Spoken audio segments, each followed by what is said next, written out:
You just walked into a room and everyone went quiet. Not because they're intimidated by your success or your looks, but because they know crossing you has consequences. In the next 15 minutes, I'm going to show you the cold psychology behind why some people never get interrupted, never get their time wasted, and never get walked over. While others, well, they get treated like doormats their entire lives. Drop respect in the comments if you're tired of being everyone's second choice. But first, let me ask you something. When someone cuts in line in front of you, what do you do? When your boss gives you extra work on a Friday afternoon without asking? When a friend cancels plans for the third time this month? If you said nothing, keep watching. If you made excuses for them in your head, definitely keep watching. Because what I'm about to reveal will make you angry at yourself for all the times you've trained people to disrespect you. And here's the uncomfortable truth. You have been training them. Every single time you smile when you want to scream. Every time you say, "It's okay," when it's not okay. Every time you let someone walk all over you without consequences, you're literally teaching them that your time, your feelings, and your boundaries don't matter. I'm the cold strategist, and I study the dark psychology of power dynamics. For the past 5 years, I've analyzed why certain people naturally command respect, while others beg for approval. I've observed thousands of interactions, studied behavioral psychology, and interviewed people who seem to have this mysterious ability to make others treat them with respect automatically. The difference isn't money, looks, or talent. It's one psychological principle that 97% of people get backwards, and once you understand this principle, you'll never see human interactions the same way again. Here's what nobody tells you about respect. The harder you try to earn it, the less you actually get. This goes against everything we've been taught about being nice, being helpful, being agreeable. But human psychology doesn't care about what we think should work.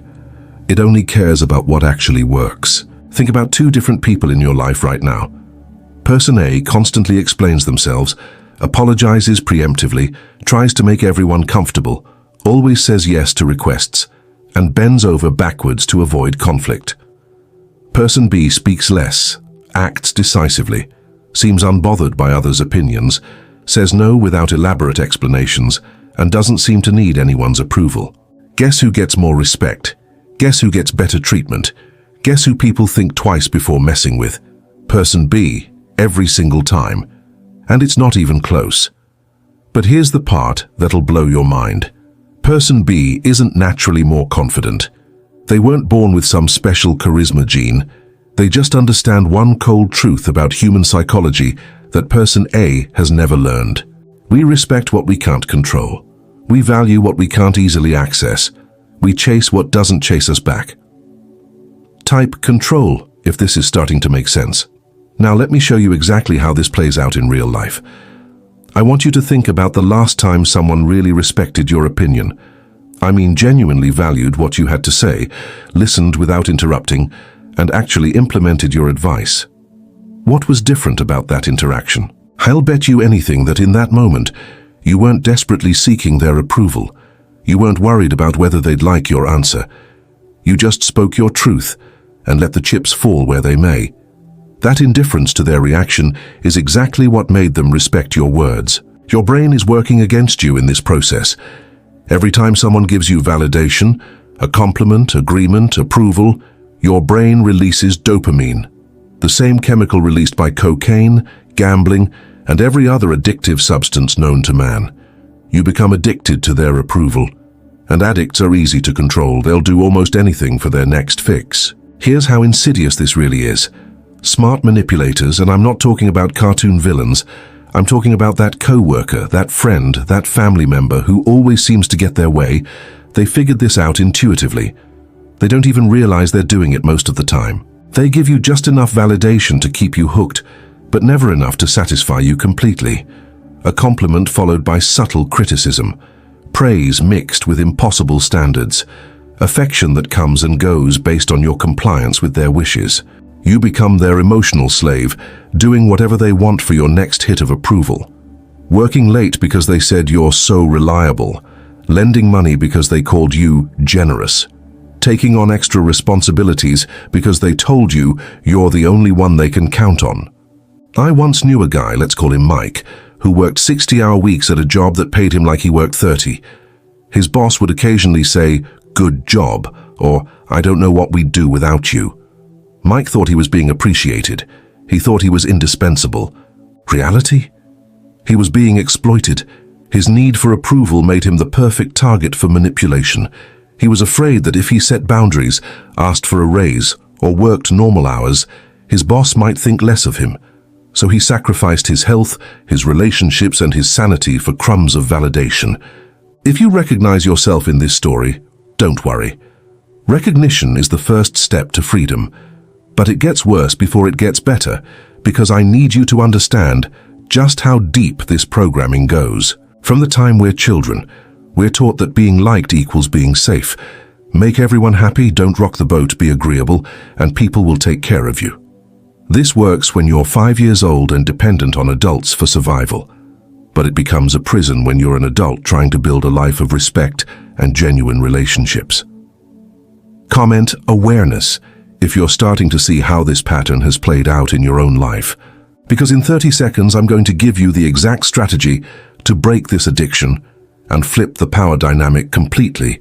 But first, I need you to understand that what I'm about to share isn't just theory. This is tested, proven psychology that I've used personally and taught to hundreds of others. Here's the strategy that changes everything. It's called strategic indifference, and it works because it attacks the root of the problem instead of just treating the symptoms. Instead of seeking approval, you become approval neutral. You genuinely don't care if people like your decisions or not. This doesn't mean you become a sociopath who doesn't care about anyone. It means you stop making other people's opinions more important than your own self-respect. Let me break this down into 3 concrete rules that you can start implementing immediately. Rule 1. Respond, don't react.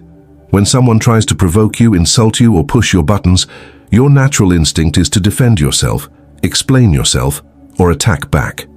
This is exactly what they want. It shows them they have emotional control over you. Instead, stay ice cold. Their insults bounce off you like you're made of steel. You might say something like "interesting perspective" and then change the subject, or simply "okay" and nothing else. This drives them crazy and shows everyone watching that you're psychologically bulletproof. I learned this the hard way. I used to get into arguments with a coworker who would make passive-aggressive comments in meetings. I'd defend myself, explain my position, try to prove he was wrong. All this did was give him more ammunition and make me look defensive to everyone else. Then I started responding differently. When he'd make his snide remarks, I'd just nod and say, "Thanks for the feedback," with complete neutrality. Within 2 weeks, he stopped entirely. Why? Because he wasn't getting the emotional reaction that fed his ego anymore. Rule 2. Make your no mean something. Stop explaining why you can't do something. Stop justifying your decisions to people who wouldn't make better ones. No is a complete sentence. The more you explain, the weaker you look, and the more you invite debate about your choice. This was revolutionary for me. I used to give elaborate explanations for why I couldn't work late, why I couldn't lend money, why I couldn't help with something. I thought I was being considerate. Actually, I was being weak. I was basically saying, "Please accept my excuse and don't think badly of me." Now when someone asks me to do something I don't want to do, I simply say I won't be able to do that. If they press for reasons, I repeat the same phrase. If they get upset, that's their problem, not mine. Rule 3. Create consequence-based boundaries. This is the most important rule, so pay attention. When someone disrespects you, there's an immediate cost. Not revenge, not drama, just natural consequences. They lose access to your time, help, or presence. Most people set boundaries with their words, but not their actions. They say, "Don't treat me that way," but then continue engaging with the person who treats them that way. This teaches people that your boundaries are suggestions, not requirements. I had a friend, let's call him David, who constantly cancelled plans last minute.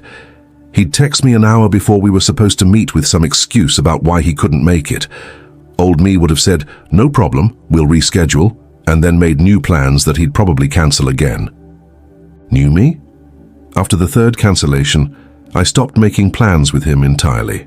No drama, no explanation, no lecture about respect. I just stopped initiating hangouts and started saying, "I'm busy," when he'd suggest getting together. He figured it out real quick and started being much more reliable with his commitments. Comment boundaries if you're ready to start implementing this. But here's where most people mess this up. They think being cold and strategic means being cruel or heartless. It doesn't. It means being selective about where you invest your emotional energy and who gets access to your time and attention. You can still be kind, generous, and helpful, but only to people who deserve it, only to people who reciprocate, only to people who treat you with the respect you've earned. Here's something counterintuitive that most people never realize. The less available you are, the more people want your attention. This goes against every instinct we have about relationships, but it's basic psychology. When you're always available, always saying yes, always accommodating everyone else's schedule, you become background noise in people's lives. They know you'll always be there, so they stop appreciating your presence. They know you'll always help, so they stop valuing your assistance. But when your time becomes scarce, when your attention becomes limited, when your help becomes conditional, suddenly people start treating these things like the precious resources they actually are. Think about it. Who has more social power in your friend group? The person who shows up to everything and agrees with everyone, or the person who shows up when they want to, leaves when they're ready, and speaks their mind regardless of how others react? Stop responding to texts immediately, not to be rude, but because your immediate response trains people that your time has no value. When you respond instantly to every message, you're essentially saying, "I was just sitting here waiting for you to contact me." This makes you seem desperate and available. Instead, respond when it's convenient for you. If someone sends you a non-urgent text at 2 p.m., respond at 6 p.m. or the next morning. This shows that you have a life outside of their needs and that your time is valuable. Stop saying yes to every invitation. Be selective about which social events you attend, which favors you do, which requests you fulfill. When you show up somewhere, it should mean something. When you help someone, it should feel special, not expected. Stop over-explaining your decisions. The more you justify your choices, the more you invite debate about them. When someone questions why you did something, a simple "because I wanted to" or "because I thought it was best" is often enough. I used to explain every decision I made to anyone who would listen. Why I chose that job, why I dated that person, why I moved to that city. I thought I was being open and honest. Actually, I was seeking validation and approval for my choices. I wanted people to agree with me so I could feel better about my decisions. Now I make decisions based on what I want, not what others will think. And when people ask why I did something, I give them the truth without needing their approval of it. Now some people won't like this new version of you. They'll try to guilt you back into your old patterns. They'll call you cold or selfish or changed. They might even say you're being mean or that success has gone to your head. Good. That means it's working. The people who complain about your boundaries are usually the ones who are benefiting from your lack of boundaries. They're upset because they can't control you anymore, can't predict your reactions anymore, can't count on you to sacrifice yourself for their comfort anymore. Let them be upset. Their discomfort is not your responsibility. But here's what's going to shock you about this transformation, because what happens next defies everything we've been taught about human relationships. When you actually implement these strategies, 3 things happen immediately, and they happen faster than you might expect. First, people start treating you differently. They think twice before wasting your time. They watch their words around you. They respect your decisions without needing explanations. They stop assuming you'll just go along with whatever they want. This happened to me within weeks of changing my approach. Co-workers stopped dumping last-minute tasks on my desk. Friends stopped expecting me to be available for every crisis. Family members stopped making plans for me without asking. Not because I became mean or aggressive, but because I became unpredictable. They couldn't count on me to automatically say yes anymore, so they had to start treating my time like it had value. Second, your stress drops dramatically. When you stop managing everyone else's emotions, when you stop trying to keep everyone happy, when you stop sacrificing your own needs for others' comfort, life becomes incredibly simple. You focus on what actually matters, instead of constantly worrying about who you might have upset. You make decisions based on logic and your own values, instead of trying to predict what others want to hear. You sleep better because you're not replaying conversations where someone seems slightly annoyed with you. Third, your real relationships improve. The people who stick around after you set boundaries, after you stop being endlessly accommodating, after you start prioritizing your own needs, those are the ones worth having. These relationships become deeper because they're based on mutual respect instead of your desperation to please. People interact with the real you instead of the people-pleasing mask you used to wear. You attract people who actually like you for who you are, not what you can do for them. Some relationships will end during this process. People who were only in your life because you were useful to them will drift away when you stop being so useful. This is painful, but necessary. Better to have 5 genuine relationships than 50 fake ones. Comment transformation if you can already imagine how different your life would be with these principles. Let me tell you about my own transformation, because I want you to understand that I wasn't always like this. I used to be the ultimate people pleaser. I'd agree with opinions I hated to avoid conflict. I'd work weekends because I couldn't disappoint my boss. I'd lend money I couldn't afford to lose because I couldn't say no to friends. I thought I was being nice. I thought I was being a good person. I thought people would appreciate my selflessness and treat me well in return. Instead, I was constantly stressed, frequently taken advantage of, and surrounded by people who saw me as a resource rather than a person. I was everyone's backup plan, never anyone's first choice. I wasn't being nice. I was being weak. And weakness doesn't inspire respect or genuine affection. It inspires pity at best and exploitation at worst. The moment I stopped chasing approval and started commanding respect, everything changed. And I mean everything. My career took off because people started taking me seriously. My relationships improved because I attracted people who actually valued me. My confidence grew because it was no longer dependent on others' opinions. But the most important change was internal. I started liking myself more because I was finally being authentic instead of performing for others. I started respecting myself more because I was finally treating my own needs as important. I started feeling genuinely confident instead of just pretending to be. This transformation isn't just about how others treat you. It's about how you treat yourself. Because you can't command respect from others if you don't respect yourself first. Now let me give you some advanced strategies that will accelerate this process. Because once you understand the basics, there are specific tactics that can amplify your results. Strategy 1. The power of strategic silence. Most people fill every pause in conversation, explain every decision, and justify every choice. This makes them seem insecure and desperate for understanding. Learn to be comfortable with silence. When someone asks you a question you don't want to answer, just look at them calmly and say nothing. When someone criticizes you, don't immediately defend yourself. Let the silence hang there. It makes people uncomfortable, which gives you power in the interaction. Strategy 2. The scarcity principle in action.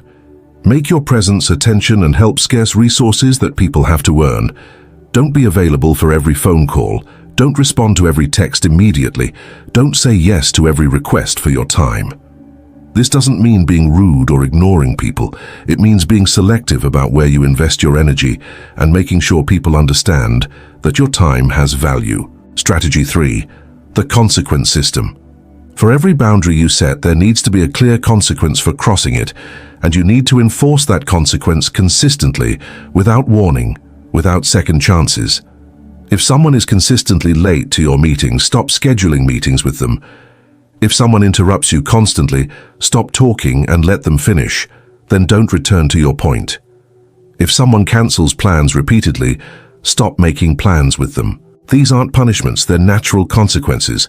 You're simply refusing to reward bad behavior with your continued engagement. Look, most people will watch this video, nod along, and change nothing. They'll go back to being walked on because change is uncomfortable. Because setting boundaries means risking conflict. Because commanding respect means some people might not like you anymore. But you're different. You're here because you're tired of being everyone's second choice. You're here because you're ready to stop giving your power away to people who don't deserve it. You're here because you understand that being liked by everyone means being respected by no one. If this resonates with you, here's what you do right now today, before you even finish watching this video. Think of one person in your life who consistently disrespects your time, ignores your boundaries, or takes you for granted. Choose one specific behavior they do that bothers you. Decide on a consequence that you'll implement the next time they do it. And then follow through without explanation or apology. If you're ready to take these strategies beyond theory, check the pinned comment. The link I left there is the next step to becoming truly untouchable. Like this video if you're ready to stop seeking approval and start commanding respect. Subscribe if you want more cold truths about power dynamics, manipulation, and the psychology of influence. Hit the notification bell because the content I'm creating isn't available anywhere else. Comment respect earned if you're committing to these principles, not just for the next few days, but as a permanent change in how you interact with the world. Next week, I'm revealing the dark psychology of why nice people finish last. And it's not what you think. I'm going to show you exactly how your niceness is being weaponized against you and how to maintain your kindness while still commanding respect. Remember, in a world full of people begging to be liked, the person who doesn't need approval holds all the power. The person who values their own respect more than others' opinions becomes untouchable. The person who sets boundaries and enforces them becomes magnetic. Be that person, your future self is counting on it.